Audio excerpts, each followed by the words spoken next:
Hi, IPL ಶುರುವಾಗಿದ್ದು ಹೇಗೆ? IPL ಆಡುವ ಆ ತಂಡಗಳಿಗೆ ಹಣ ಹೇಗೆ ಬರುತ್ತೆ? ಮತ್ತು IPL ಕಪ್ ಗೆದ್ದ ತಂಡಕ್ಕೆ ಹಣ ಎಷ್ಟು ಬರುತ್ತೆ? ಹಾಗೆ ಮ್ಯಾಚ್ ಸೋತ ತಂಡಕ್ಕೆ ತುಂಬ ಲಾಸ್ ಆಗುತ್ತಾ? ಇನ್ನು IPL ಮ್ಯಾಚ್ ನಡೆಯುವಾಗ ಪ್ಲೇಯರ್ಸ್ಗಳ ಜರ್ಸಿ ಮೇಲೆ ಕೆಲವೊಂದಷ್ಟು ಬ್ರ್ಯಾಂಡ್ಸ್ ಕಂಪನಿಗಳು ಹೆಸರುಗಳನ್ನು ನೋಡೇ ಇರ್ತೀರಾ. ಪ್ಲೇಯರ್ಸ್ಗಳ ಜರ್ಸಿ ಮೇಲೆ ಯಾಕೆ ಆ ಹೆಸರುಗಳು ಇರ್ತವೆ? ಇವೆಲ್ಲ ಆಸಕ್ತಿಕರ ವಿಷಯಗಳ ಬಗ್ಗೆ ಈ ವಿಡಿಯೋದಲ್ಲಿ ತಿಳಿಯೋಣ ಬನ್ನಿ. 2002ರಲ್ಲಿ ಮೊದಲ ಬಾರಿಗೆ ಭಾರತ T20 ಅಂತಾರಾಷ್ಟ್ರೀಯ ಸರಣಿಯನ್ನು ಗೆದ್ದಾಗ ಈ T20 ಕಾನ್ಸೆಪ್ಟ್ ಮೇಲೆ ಜನ ಹೆಚ್ಚಿನ ಒಲವು ತೋರಿದ್ರು. ಮೊದಲಿನಂತೆ ಒನ್ ಡೇ ಮ್ಯಾಚ್ಗಳಿಗೆ ಜನ ಇಷ್ಟಪಡುವುದಿಲ್ಲ. ಅವು ಬೋರ್ ಹೊಡೆಸಿ ಆಟದ ಮೇಲಿನ ಆಸಕ್ತಿಯನ್ನೇ ಕಡಿಮೆ ಮಾಡುತ್ತೆ. ಹೀಗಾಗಿ T20ಗಳಂಥ ಹೈ ವೋಲ್ಟೇಜ್ ಆಟಗಳ ಕಡೆ ಗಮನ ಹರಿಸಲು ಶುರು ಮಾಡಿದರು.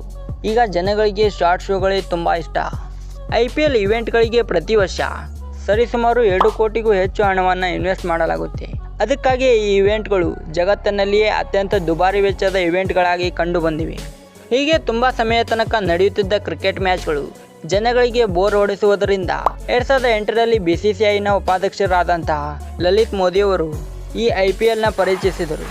ಆಗ ಈ IPL ಎಷ್ಟು ಪಾಪ್ಯುಲರ್ ಆಯಿತು ಅಂದರೆ ವಿಶ್ವದ ಅತಿ ದೊಡ್ಡ ಬಿಸ್ನೆಸ್ ಮ್ಯಾನ್ಗಳು ಮತ್ತು ಬಾಲಿವುಡ್ ಖ್ಯಾತಿಯ ಸೆಲೆಬ್ರಿಟಿಗಳನ್ನು ತನ್ನತ್ತ ಸೆಳೆದು ಅವರನ್ನು ಕೂಡ ಆಟದೊಳಗೆ ಇನ್ವಾಲ್ವ್ ಮಾಡಿಕೊಂಡಿತ್ತು.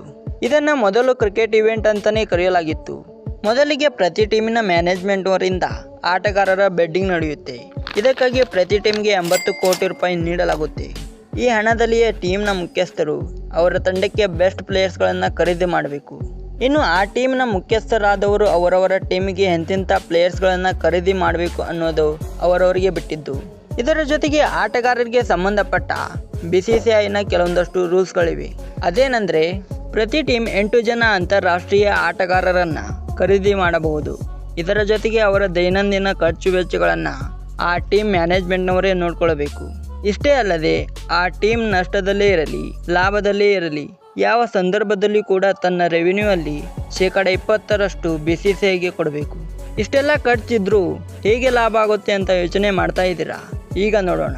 ಇಷ್ಟೆಲ್ಲ ಖರ್ಚು ಮಾಡಿದರೂ ಕೂಡ ಇದಕ್ಕಿಂತ 6 ಪಟ್ಟು ಹಣವನ್ನು ಅನೇಕ ಮೂಲದಿಂದ ಸಂಪಾದಿಸಿಕೊಳ್ತಾರೆ. ಹಾಗಾದರೆ ಅವರು ಸಂಪಾದಿಸಿಕೊಳ್ಳುವ ಮೊದಲನೇ ಹಣದ ಮೂಲ ನೋಡೋದಾದರೆ ಅದು ಸೆಂಟ್ರಲ್ ರೆವೆನ್ಯೂ. ಇದು ಚಾನೆಲ್ಗಳ ಮತ್ತು ಮೀಡಿಯಾಗಳ ರೇಟ್ಸ್ಗಳಿಂದ ಬರುತ್ತೆ. ಇವರು ಹಾಕಿದ ಹೂಡಿಕೆಯಲ್ಲಿ 100ಕ್ಕೆ 70% ಈ ಮೀಡಿಯಾಗಳಿಂದಲೇ ಬರುತ್ತೆ. 2008ರಿಂದ 2017ವರೆಗೂ ಸೋನಿ TV ಚಾನೆಲ್ ಈ IPL ಮ್ಯಾಚ್ಗಳನ್ನು ಟೆಲಿಕಾಸ್ಟ್ ಮಾಡೋದಕ್ಕೆ ಕೊಟ್ಟ ಹಣ ಎಷ್ಟು ಗೊತ್ತಾ? ಬರೋಬ್ಬರಿ 8,000 ಕೋಟಿ. ಸೋನಿ TV ಚಾನೆಲ್ನಿಂದಲೇ ವರ್ಷಕ್ಕೆ 820 ಕೋಟಿ ರೂಪಾಯಿ ಈ IPLಗೆ ಬರುತ್ತೆ. ಇದಾದ ಮೇಲೆ ಸ್ಟಾರ್ ಇಂಡಿಯಾ TV ಚಾನೆಲ್ನವರು 1600 ಕೋಟಿ ಖರ್ಚು ಮಾಡಿ IPL ಶೋ ರೈಟ್ಸ್ಗಳನ್ನು ಪಡೀತು. IPL ವರ್ಷಕ್ಕೆ 320 ಕೋಟಿ ಈ TV ಚಾನೆಲ್ಗಳಿಂದಲೇ ಹರಿದು ಬರುತ್ತೆ. ಇತ್ತೀಚೆಗೆ ಆನ್ಲೈನ್ ಸ್ಟ್ರೀಮಿಂಗ್ನಲ್ಲಿ ಕೂಡ ಈ IPL ಸ್ಟ್ರೀಮಿಂಗ್ ಆಗ್ತಾ ಇದೆ. ಇದರಿಂದ ಇದರ ಆದಾಯ ಪ್ರಮಾಣ 4 ಪಟ್ಟು ಹೆಚ್ಚಾಗಿದೆ. ಇನ್ನು ಇಷ್ಟು ಪಾಪ್ಯುಲರ್ ಇರುವ ಈ ಶೋಗೆ ಸ್ಪಾನ್ಸರ್ಸ್ ಕೂಡ ತುಂಬ ಹೆಚ್ಚಿನ ಸಂಖ್ಯೆಯಲ್ಲೇ ಇರ್ತಾರೆ. ಇದೇ ಇವರ ಎರಡನೆಯ ಆದಾಯದ ಮೂಲ. ಮೊದಲಿಗೆ IPL ಶುರುವಾದಾಗ DLF ಲೀಗ್ ಎಂದೇ ಕರೀತಿದ್ರು. ಏಕೆಂದರೆ DLF ಎಂಬ ಸಂಸ್ಥೆ 700 ಕೋಟಿ ರೂಪಾಯಿ ಖರ್ಚು ಮಾಡಿ 2008ರಿಂದ 2012ವರೆಗೂ ಸ್ಪಾನ್ಸರ್ ಮಾಡಿತ್ತು. ಅದಾದ ಬಳಿಕ ಪೆಪ್ಸಿ ಸಂಸ್ಥೆ 340 ಕೋಟಿ ರೂಪಾಯಿ ಖರ್ಚು ಮಾಡಿ ಮುಂದಿನ 5 ವರ್ಷಗಳವರೆಗೂ IPLಗೆ ಸ್ಪಾನ್ಸರ್ ಮಾಡಿತ್ತು. ಆದರೆ 2015ರಲ್ಲಿ ಮ್ಯಾಚ್ ಫಿಕ್ಸಿಂಗ್ ವಿಷಯ ನಡೆದ ಬಳಿಕ ನೆಗೆಟಿವ್ ಪಬ್ಲಿಸಿಟಿಯಿಂದ ತಪ್ಪಿಸಿಕೊಳ್ಳೋಕ್ಕೆ ಆ ಫ್ರಾಂಚೈಸಿ ಕಾಂಟ್ರಾಕ್ಟಿಂದ ದೂರ ಉಳಿತು. ಅದಾದ ಮೇಲೆ ಚೀನಾ ದೇಶದ ವಿವೋ ಮೊಬೈಲ್ ಸಂಸ್ಥೆ ಈ IPL ಅಖಾಡಕ್ಕೆ ಬಂತು. 2199 ಕೋಟಿ ರೂಪಾಯಿ ಹಣ ನೀಡಿ 2018ರವರೆಗೂ ಅಂದರೆ 5 ವರ್ಷಗಳ ಕಾಲ ಈ ವಿವೋ ಸಂಸ್ಥೆ IPLಗೆ ಸ್ಪಾನ್ಸರ್ ಮಾಡಿತ್ತು. ಆದರೆ 2020ರಲ್ಲಿ ನಡೆದ ಭಾರತ ಚೀನಾ ಪ್ರೊಟೋಕಾಲ್ ಸಮಸ್ಯೆಯಿಂದ ವಿವೋ ಸಂಸ್ಥೆ ಈ ಒಪ್ಪಂದದಿಂದ ಹಿಂದೆ ಸರಿತು. ಆಗಲೇ ನೋಡಿ ಈ ಸ್ಥಾನಕ್ಕೆ Dream11 ಬಂದಿದ್ದು. ನೋಡಿ ಫ್ರೆಂಡ್ಸ್, ಇದೆಲ್ಲ ಅದರ ಸಣ್ಣ ಆದಾಯದ ಮೂಲ. ನೀವೆಲ್ಲ ನೋಡೇ ಇರ್ತೀರಾ ಮ್ಯಾಚ್ಗಳ ಮಧ್ಯೆ ಅಡ್ವರ್ಟೈಸ್ಮೆಂಟ್ಸ್. ಇದರಿಂದ IPLಗೆ ಹಣವೋ ಹಣ. ಅದರ ಬಗ್ಗೆ ನೋಡೋಣ. ಅದಕ್ಕಿಂತ ಮುಂಚೆ ನೀವೇನಾರ ನಮ್ಮ ಚಾನಲ್ನ ಸಬ್ಸ್ಕ್ರೈಬ್ ಮಾಡಿಲ್ಲ ಅಂದರೆ ಈ ಕೂಡಲೇ ಸಬ್ಸ್ಕ್ರೈಬ್ ಮಾಡಿ. ಹಾಗೆ ಪಕ್ಕದಲ್ಲಿರುವ ಬೆಲ್ಲೈಕನ್ನ ಪ್ರೆಸ್ ಮಾಡಿ.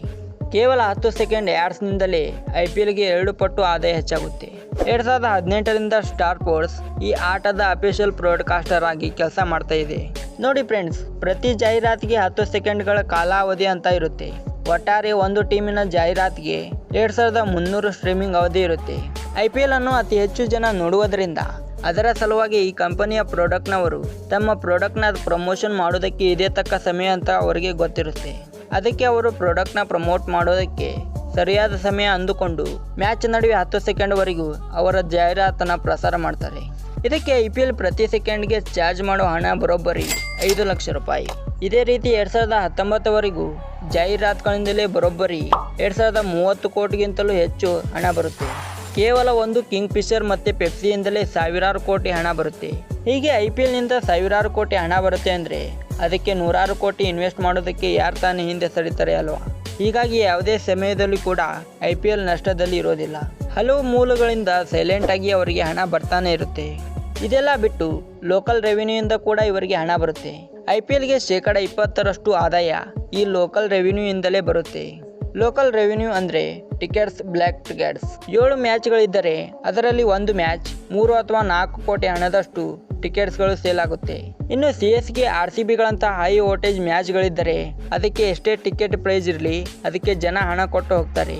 ಇದಷ್ಟೇ ಅಲ್ಲದೆ ಗ್ರೌಂಡ್ನಲ್ಲಿ ಕಾಣುವ ಕಂಪನಿಗಳು, ಬ್ರ್ಯಾಂಡ್ ಲೋಗರ್ಸ್ ಇದಕ್ಕೆ ಲಕ್ಷಾಂತರ ಹಣ ಕೊಡ್ತಾರೆ. ಅವರಿಗೆ ಇಷ್ಟೆಲ್ಲ ಮೂಲಗಳಿಂದ ಹಣ ಬರುತ್ತೆ. ಜನಗಳು ಬೆಟ್ಟಿಂಗ್ ಆ್ಯಪ್ಗಳಂಥ ಚಟಕ್ಕೆ ಬಿದ್ದು ತಮ್ಮ ಜೀವನವನ್ನೇ ಹಾಳು ಮಾಡ್ಕೊತಾರೆ. ಎನಿವೇ, ಇದಾಗಿತ್ತು ಈ ವಿಡಿಯೋ ಇಷ್ಟ ಆದರೆ ದಯವಿಟ್ಟು ವಿಡಿಯೋಗೊಂದು ಲೈಕ್ ಮಾಡಿ.